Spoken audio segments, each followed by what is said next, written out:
hello viewers আপোনালোক সকলোলৈ ধন্যবাদ জনাই আজি আপোনালোকৰ ওচৰত লৈ আহিছো অসমৰ এক অথেন্টিক ৰেচিপি কণ বিলাহীৰে কচুথুৰিৰ আঞ্জা এই আঞ্জাখন কেনেকৈ আৰু কিদৰে বনাইছো আহকচোন আমি সম্পূৰ্ণ ভিডিওটো চাওঁ এয়া মই প্ৰথমতে কচুৰ থুৰিখিনি মই বেলেগকৈ কাটি লৈ আছো এয়া কচুটোৰ পৰা মোৰ থুৰিখিনি বেলেগ কৰা হৈছে আৰু ইয়াক টুকুৰা কৰি লৈ আছো টুকুৰা হওঁতে ইয়াৰ প্ৰথমতে মই বাকলিখিনি গুচাই আছো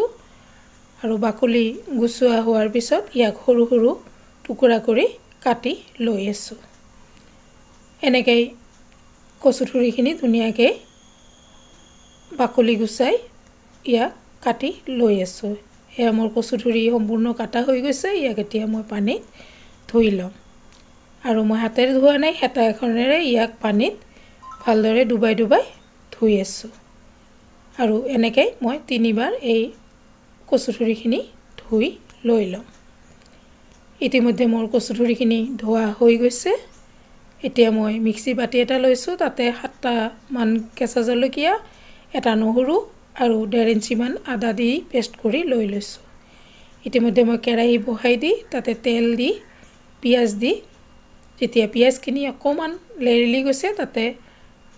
শুকান মিছা মাছখিনি মই দি দিছো আৰু ইয়াক এই মিছা মাছখিনি 7 মিনিট মান ভালদৰে মই ভাজি লৈ লম ইতিমধ্যে ভাজা হৈ গৈছে তাতে দি দিছো জোখমতে নিমখ 1 চামুচ হালধি 1 চামুচ জলকীয়া গুৰি 1 চামুচ জিৰা গুৰি আৰু 1 চামুচ ধনিয়া গুৰি এইখিনি দি অকমান লৰাই দি তাতে দি দিছো আদা নহৰু আৰু কেঁচা জলকীয়াৰ পেষ্টখিনি আৰু এইখিনি দি মই ভালদৰে এই মিছা মাছখিনি লৰাই শুকানকে ভাজি লৈ লম এয়া সব ভালদৰে লৰাই আছো আৰু ধুনীয়াকৈ এয়া হৈ আহি আছে ইতিমধ্যে মোৰ মাছখিনি ভাজা হৈ গৈছে ইয়াতে এতিয়া মই কচুথুৰিখিনি দি দিম একেবাৰে মই কচুথুৰিখিনি দিয়া নাই প্ৰথমতে আধা দি দিছো আৰু তাৰ পিছত ভালদৰে লৰাই বাকিখিনি ওপৰত দি আছো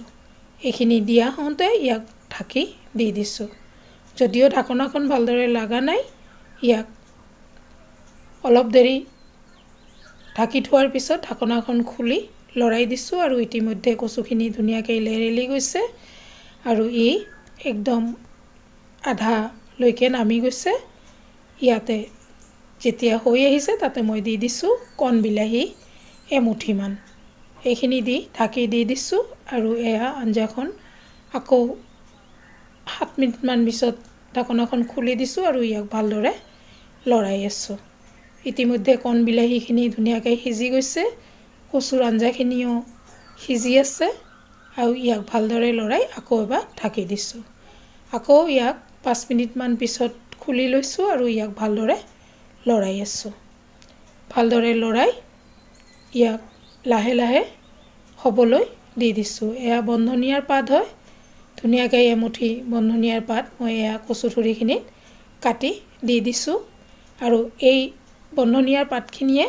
বৰ ধুনীয়া এটা সেন্ট আনিব আৰু ইয়াৰ টেষ্টটো দুগুণে বৃদ্ধি কৰিব বন্ধনিয়াৰ পাতখিনি দিয়াৰ পিছত ইয়াক ভালদৰে লৰাই আকৌ এবাৰ ইয়াক ঢাকি দি দিছো